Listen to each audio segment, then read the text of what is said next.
అదే RTV app వార్తల్ని క్షణాల్లో చదివే అవకాశం ఉంటుంది. ఒక న్యూస్ పేపర్, ఒక టెలివిజన్ ఛానల్ మీ చేతుల్లో ఎప్పుడూ ఉంటాయి.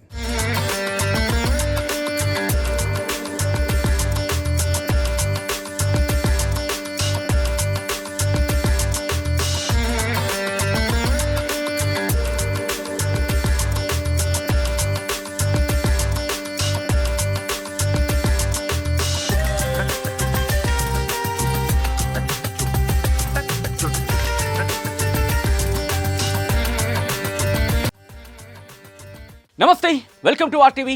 నేను సచిన్. ఉత్తరప్రదేశ్లోని ప్రయాగ్రాజ్ మహాకుంభమేళాకు సిద్ధమైంది. దేశం నలుమూలల నుంచి సాధారణ భక్తులే కాదు, మహాసాధువులు కూడా ఈ పుణ్య స్నానాలు ఆచరించి తరించేందుకు జన సందోహంగా అక్కడికి వెళుతున్నారు. ఈ నేపథ్యంలో అక్కడి ప్రభుత్వం అంటే ఉత్తరప్రదేశ్ ప్రభుత్వం భక్తులకు, సామాన్య ప్రజలకు, అలాగే అక్కడికి వచ్చే వాళ్ళకి, యాత్రికులకు, మహాసాధువులకు అందరికీ ఏర్పాట్లు చేసింది. మరీ ముఖ్యంగా మహిళల కోసం ప్రత్యేకమైన ఏర్పాట్లు చేసింది యూపీ సర్కార్. స్నానాలు ఆచరించే సందర్భంలో ఎటువంటి ప్రమాదాలు జరగకుండా, ఒకవేళ ప్రమాదాలు కనుక జరిగితే వెంటనే వాటిని గుర్తుపట్టేందుకు డ్రోన్లను కూడా ఏర్పాటు చేసింది. డ్రోన్లతో ఎప్పటికప్పుడు నిఘాను పెంచుతోంది, నిఘాను ఇంకింకా పెంచబోతున్నామంటోంది. దీంతో పాటు కోట్లాది మంది భక్తులు అక్కడికి చేరుకుంటారు కాబట్టి ఏవైనా అవాంఛనీయ ఘటనలు జరిగే అవకాశం ఉంటుంది అంటూ కూడా ఒక ఆలోచనలో, అటువంటి ఆలోచన కూడా ఆస్కారం ఇవ్వకూడదు అనుకుంటూ అక్కడ అంటే కుంభమేళా దగ్గర భద్రతను కట్టుదిట్టం చేసింది ఉత్తరప్రదేశ్ ప్రభుత్వం. పోలీసు పహరాను పెంచింది. లక్షలాది మంది పోలీసులు అక్కడ భద్రతా చర్యల్లో పాలుపంచుకుంటున్నారు. ఇంకా అక్కడ ఎటువంటి ఏర్పాట్లున్నాయి, భద్రతా పరంగా ఎటువంటి జాగ్రత్త చర్యలు తీసుకుంటోంది ఉత్తరప్రదేశ్ ప్రభుత్వం? మా ప్రతినిధి గోపి మరిన్ని వివరాలు అందిస్తారు. రేపు ప్రారంభం కానున్న ఈ మహాకుంభమేళంలో మొదట ఇక్కడ ఏదైతే త్రివేణి సంగమంలో స్నానం ఆచరిస్తారో స్నానం ఆచరించిన ఘాట్ వద్ద ఉన్నాం. అయితే ఇక్కడికి వచ్చే భక్తులకు ఎటువంటి అసౌకర్యం కలగకుండా ఘాట్ వద్ద అన్ని ఏర్పాట్లను అయితే యూపీ ప్రభుత్వం చేస్తుంది. అయితే ముఖ్యంగా చూసుకుంటే మహిళలు ఎటువంటి ఇబ్బంది పడతాయిలో వాళ్ళు బట్టలు మార్చుకునేందుకు అన్ని ఫెసిలిటీస్ని అయితే ఏర్పాటు చేయడం జరిగింది. అయితే ఇక్కడ బట్టలు మార్చుకోవడానికి వసతి ఏర్పాటు చేస్తారు. అదేవిధంగా ఇసుకలో వెళ్ళి స్నానం చేసి వచ్చిన తర్వాత ఒడ్డున ఉన్న ఇసుక అంతా కూడా ఎవరికి ఇబ్బంది కలగకుండా దానిపైన పూర్తిగా గడ్డి వేసిన పరిస్థితి ఉంది. స్నానాల ఘాట్ వద్ద నుంచి స్నానం చేసిన తర్వాత డ్రెస్సులు మార్చుకునేందుకు వీలుగా ఈ యొక్క చేంజింగ్ రూమ్స్ను అయితే ఏర్పాటు చేశారు. ఒడ్డున ప్రతి చోట కూడా ఈ చేంజింగ్ రూమ్స్ ఉన్నాయి. దాదాపు ఇటు యమునా నది నుంచి గంగా నది వరకు కూడా పూర్తిగా ఈ యొక్క డ్రెస్సింగ్ రూమ్స్ని అయితే ఏర్పాటు చేశారు. దాదాపు 45 కోట్ల వరకు కూడా జనాలు ఇక్కడికి భారతదేశ నలుమూలల వస్తారు అంటూ కూడా ప్రభుత్వం భావిస్తుంది. అయితే దానికి తగ్గట్టుగా ఏర్పాట్లను అయితే కొనసాగిస్తున్నారు. ఈవినింగ్ టైమ్స్లో ఇబ్బంది పడకుండా లైటింగ్ సిస్టమ్ను కూడా ఏర్పాటు చేశారు. అదేవిధంగా ఎవరైనా తప్పిపోతే వాళ్లకు సమాచారం ఇచ్చేందుకు పెద్ద ఎత్తున ఈ యొక్క సౌండ్ సిస్టమ్స్ను కూడా ఏర్పాటు చేస్తున్నారు. ఇక్కడికి త్రివేణి సంగమంలోకి వచ్చిన తర్వాత స్నానం ఆచరించిన తర్వాత కొంతమంది ఇక్కడి నుంచి ఈ పవిత్ర జలాలను తీసుకువెళ్తారు. వాళ్ళ ఇంటి ఎవరైతే ఇక్కడికి రాలేని వారు ఉన్నారో వాళ్లకు ఈ నీళ్ళను చల్లడానికి వస్తుంటారు. అయితే అటువంటి సందర్భంలో కూడా తీసుకువెళ్ళడానికి వీలుగా ఇక్కడ కొంతమంది వెండర్స్ ఈ యొక్క ప్లాస్టిక్ క్యాన్లను అమ్ముతున్న పరిస్థితి ఉంది. దీనికి సంబంధించిన కూడా మనం చూడొచ్చు. ఇక్కడ ఈ వెండర్స్ ఇక్కడ నుంచి ప్లాస్టిక్ క్యాన్స్ని అమ్ముతారు. స్నానం ఆచరించిన తర్వాత ఆ నీళ్ళను తీసుకొని తమ కుటుంబ సభ్యులకు తీసుకువెళ్ళడానికి వీలుగా నీళ్లు లీక్ అవ్వకుండా ఉండేందుకు కూడా ఈ యొక్క క్యాన్స్ ఉంటాయి. అయితే ఈ క్యాన్స్లో 3 లేయర్స్ ప్రొటెక్షన్ ఉంటుంది. ఈ 3 లేయర్స్ ప్రొటెక్షన్లో మొదట ఈ బయట క్యాప్ ఉంటుంది. ఈ బయట క్యాప్ తర్వాత లోపల ఇంకొక క్యాప్ ఉంటుంది. దాని తర్వాత ఈ యొక్క నిబ్బు లాంటిది పెట్టారు. అంటే 3 లేయర్స్ ఈ యొక్క క్యాప్స్కు సంబంధించి 1, 2, 3 ఈ 3 విధాలుగా వాటర్ అయితే బయటికి లీక్ కాకుండా ఏర్పాటు చేశారు. అదేవిధంగా మామూలు క్యాన్సిల్ కూడా ఏర్పాటు చేయడం జరిగింది. అయితే దీంతోపాటు హారతి ఇవ్వడానికి ఇక్కడ గంగా యమున సంగమంలో హారతి ఇవ్వడానికి పూజ చేసుకునేందుకు వీలుగా కొన్ని పువ్వులను, దీపాలను కూడా ఏర్పాటు చేశారు. అయితే మొత్తంగా చూసుకుంటే ఘాట్ పరిసర ప్రాంతాలంతా కూడా రేపటి నుండి కిక్కిరిసిపోయే పరిస్థితి ఉంది. పూర్తిగా జనసంద్రంతో ఈ యొక్క నెల రోజుల పాటు కూడా ప్రయాగ్రాజ్ అంతా కూడా భక్తులతోటి నిండిపోయే పరిస్థితి ఉంది. కాబట్టి ఎటువంటి ఇబ్బందులు తలెత్తకుండా, ఎవరికి ఇక్కడికి వచ్చిన తర్వాత ఎటువంటి అసౌకర్యం కలగకుండా అన్ని ఏర్పాట్లను చేశారు. వసతితో పాటు అన్ని విధాలుగా ఇక్కడ ఏర్పాట్లు అయితే చేయడం జరిగింది. మహిళలు, ముఖ్యంగా చిన్నపిల్లలు ఎవరు కూడా ఇబ్బందులు తలెత్తకుండా అన్ని ఏర్పాట్లు చేశారు. ఎవరైనా తప్పిపోతే వెంటనే ఎవరైతే కుటుంబ సభ్యులు ఉంటారో వాళ్ళంతా కూడా అనౌన్స్మెంట్లో చెప్తే వాళ్ళు ఎక్కడున్నా అంటే ఒక దగ్గర ఏదైతే సమాచారం ఇస్తే ఈ యొక్క పరిసర ప్రాంతాలంతా కూడా వినపడే విధంగా సౌండ్ సిస్టమ్స్ను కూడా ఏర్పాటు చేశారు. అదేవిధంగా అనారోగ్యానికి కానీ ఇంకా ఏదైనా ఇతర సమస్యలు తలెత్తితే హెల్త్ సెంటర్స్ను ఏర్పాటు చేయడం జరిగింది. ఫుడ్ స్టాల్స్ను ఏర్పాటు చేశారు. అదేవిధంగా వసతి గృహాలను ఏర్పాటు చేశారు.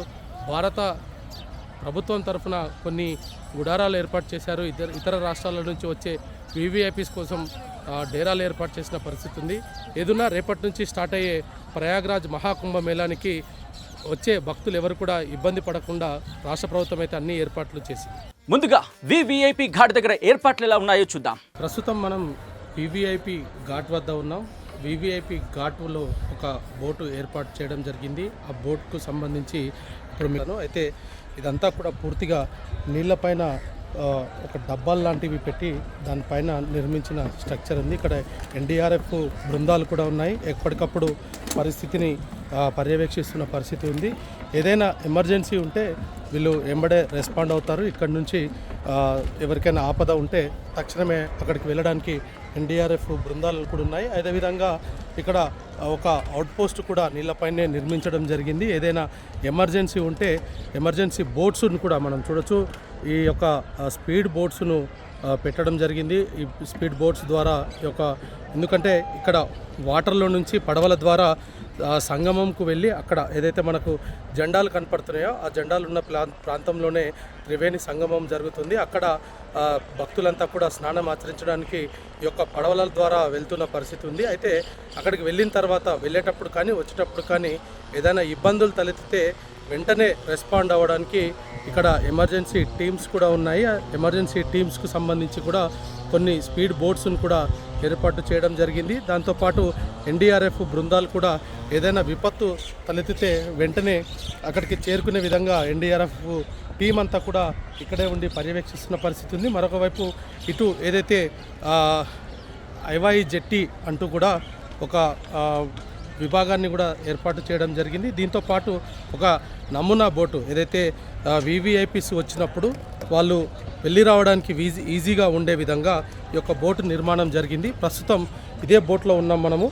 అయితే ఇక్కడ ఈ బోట్లో నుంచి ప్రయాణించిన తర్వాత త్రివేణి సంగమం దగ్గరికి వెళ్ళిన తర్వాత ఇక్కడ మధ్యలో ఏర్పాటు చేసిన పాండ్ లాగా ఉంది. ఇది ఇక్కడ నుంచి మెట్లను ఏర్పాటు చేస్తారు. ఈ మెట్లను ఇక్కడ ఉన్న మెట్లను దీంట్లో ఏర్పాటు చేస్తారు. ఇక్కడ దీని ద్వారా కిందికి దిగి సంగమంలోకి వెళ్ళి అక్కడ స్నానాలు ఆచరించి అక్కడి నుంచి వచ్చి ఈ యొక్క రెస్ట్ రూమ్స్ అంటే డ్రెస్సులు చేంజ్ చేసుకోవడానికి కూడా డ్రెస్సింగ్ రూమ్స్ ఉన్నాయి.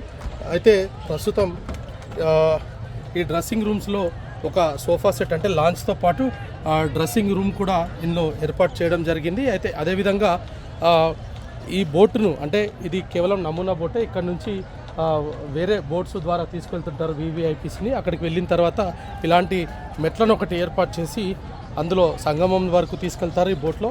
అక్కడికి వెళ్ళిన తర్వాత అక్కడ స్నానం ఆచరించిన తర్వాత వాళ్ళందరినీ కూడా తీసుకొని రావడం జరుగుతుంది. మళ్ళీ తీసుకొని వచ్చి యథావిధిగా ఈ యొక్క తీసుకువస్తారు. వివిఐపి ఘాట్ ఇది. ప్రస్తుతం వివిఐపి ఘాట్ వద్ద ఉన్నాము.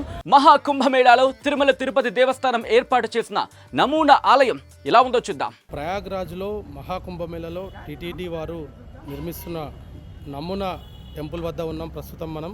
ఈ టెంపుల్లో భక్తులు ఎక్కడైతే నార్త్ నుంచి కావచ్చు తెలుగు రాష్ట్రాల నుంచి కూడా మహాకుంభమేళకు వచ్చే భక్తులకు సంబంధించి ఇక్కడ వెంకటేశ్వర స్వామిని కూడా దర్శించుకునే విధంగా ఏర్పాట్లు చేస్తున్నారు. దానికి సంబంధించిన ఏర్పాట్ల పనులు కొనసాగుతున్నాయి. అదేవిధంగా ఇక్కడ స్వామివారి కళ్యాణోత్సవం కూడా జరిపేందుకు ఏర్పాట్లు అయితే చేస్తున్న పరిస్థితి ఉంది.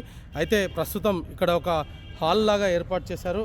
అయితే ఇందులో స్వామివారి కళ్యాణం నిర్వహించే అవకాశం కనపడుతుంది. అదేవిధంగా ఇతర టెంట్లు ఇంకా కొన్ని టెంట్స్ను కూడా ఏర్పాటు చేశారు. టిటిడి వారికి సంబంధించిన సిబ్బంది ఇక్కడ ఉండి ప్రతినిత్యం స్వామివారి సేవలు చేయాల్సి ఉంటుంది కాబట్టి వాళ్ళందరికీ సంబంధించి కూడా ఇక్కడే వసతులు కూడా ఏర్పాటు చేశారు. ప్రస్తుతం ఈ ఆడిటోరియంలో ఉన్నాము.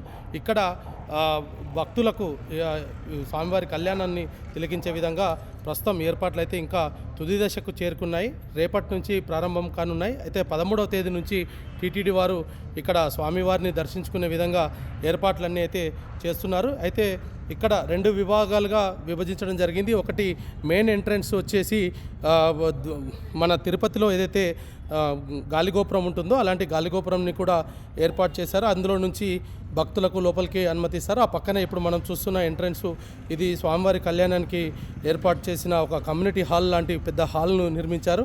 ఆ హాల్లో ఈ యొక్క స్వామివారికి తిలకించడానికి 2 ఎంట్రన్స్లను అయితే ఏర్పాటు చేయడం జరిగింది.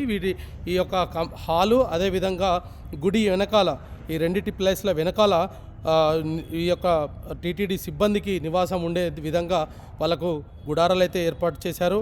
ఇక్కడ ఎటువంటి అసౌకర్యం కలగకుండా భక్తులకు స్వామివారిని దర్శించుకునే విధంగా వాళ్ళకు స్వామివారి సేవకు వచ్చే వాళ్ళందరినీ కూడా ఎటువంటి ఇబ్బందులు కలగకుండా అయితే పూర్తి స్థాయిలో టీటీడీ వారు ఏర్పాట్లు చేయడం జరిగింది. ఇది గాలిగోపురం నమూనా. అదేవిధంగా స్వామివారి గుడి ఈ విధంగా ఇక్కడ ఏర్పాటు చేయడం జరిగింది.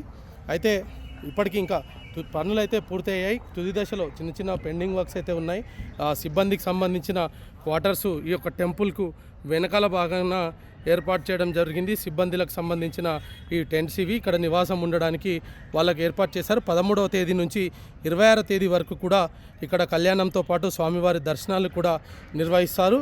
అయితే కళ్యాణం కొన్ని తేదీల్లో మాత్రమే ఖరారు చేస్తున్నారు. అయితే ఇంకా దీనికి సంబంధించిన షెడ్యూల్ ఇప్పటికే విడుదల చేయడం జరిగింది.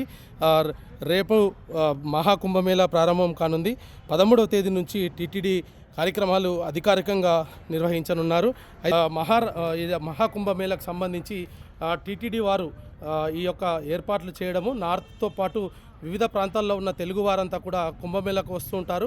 అటువంటి వారందరికీ కూడా ఇది చాలా అరుదైన అవకాశంగా చెప్పుకోవచ్చు. టీటీడీ స్వామివారిని దర్శించుకోవడానికి తిరుపతికి వెళ్ళేందుకు నార్త్లో ఉండే వాళ్ళకు చాలా తక్కువగా సమయం దొరుకుతుంది. అటువంటి స్వామివారే ఇక్కడ మహాకుంభమేళకు రావడము, ఆయనను కళ్యాణం కూడా ఇక్కడ నిర్వహించడము, ఆయనను దర్శించుకోవడం కూడా జరుగుతుంది. అయితే ఇప్పటికే టీటీడీ నుంచి కళ్యాణ వెంకటేశ్వరులు ఇక్కడికి ఏదైతే ప్రయాగ్రాజ్కు బయలుదేరినట్టుగా కూడా తెలుస్తుంది. ఖిలా ఘాట్ దగ్గర యూపీ ప్రభుత్వం ఎటువంటి ఏర్పాట్లు చేసింది మీరే చూసేయండి. ప్రస్తుతం ఇది ఖిలా ఘాట్ వద్ద ఉన్నాము. ఈ ఖిలా ఘాట్ దగ్గర నుంచి బోట్స్ ద్వారా ఇక్కడ నుంచి సంగమం వద్ద ఈ బోట్స్ ఎక్కడైతే ఈ బోట్స్లో ప్రయాణం చేస్తున్నారో వీళ్ళంతా కూడా ఇక్కడ నుంచి బయలుదేరి నేరుగా అక్కడ ఏదైతే జెండాలు కనపడుతున్నాయో అక్కడ త్రివేణి సంగమం దగ్గరికి చేరుకుంటారు. బోట్ల ద్వారా అక్కడికి వెళ్ళి అక్కడ స్నానాలు అవన్నీ చేసిన తర్వాత మళ్ళీ తిరిగి ఘాట్ వద్దకు చేరుకుంటారు. అయితే బోట్స్ అన్నిటినీ కూడా ఆర్గనైజ్డ్గా పంపించడం జరుగుతుంది. ప్రస్తుతం ఇక్కడ నుంచి మనం విజువల్స్లో చూడవచ్చు. ఈ బోట్స్ అన్నీ కూడా వెళ్ళేందుకు ఒక రూట్స్ను ఏర్పాటు చేశారు. అయితే అక్కడికి వెళ్ళిన తర్వాత రిటర్న్ తిరిగి వచ్చేటందుకు మాత్రం మధ్యలో ఒక బ్యారికేడ్ లాంటిది బ్లూ కలర్లో మనం చూస్తున్నాం కదా, ఈ బ్లూ కలర్ బ్యారికేడ్ను ఏర్పాటు చేయడం జరిగింది. ఒకవైపు అటు వెళ్ళిన తర్వాత ఆ సంగమం వైపు వెళ్ళిన తర్వాత వాళ్ళు స్నానాలు ఆచరించిన తర్వాత రిటర్న్ రావడానికి మాత్రం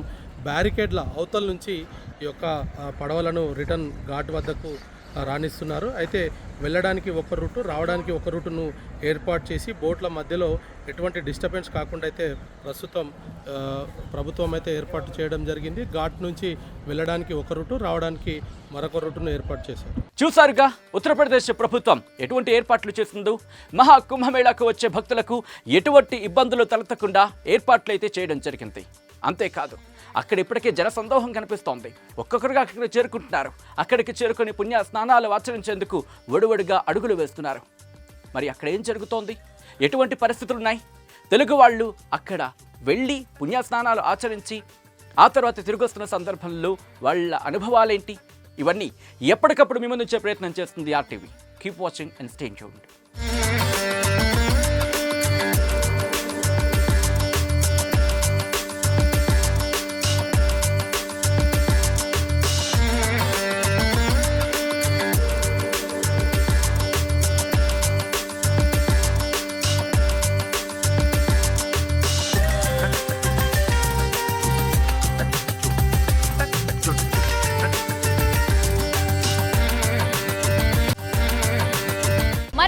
కోసం ఛానల్ ని సబ్స్క్రైబ్ చేయండి. లేటెస్ట్ అప్డేట్స్ కోసం వాట్సాప్ ఛానల్ ని ఫాలో అవ్వండి. ఆ లింక్ డిస్క్రిప్షన్ లో ఉంది.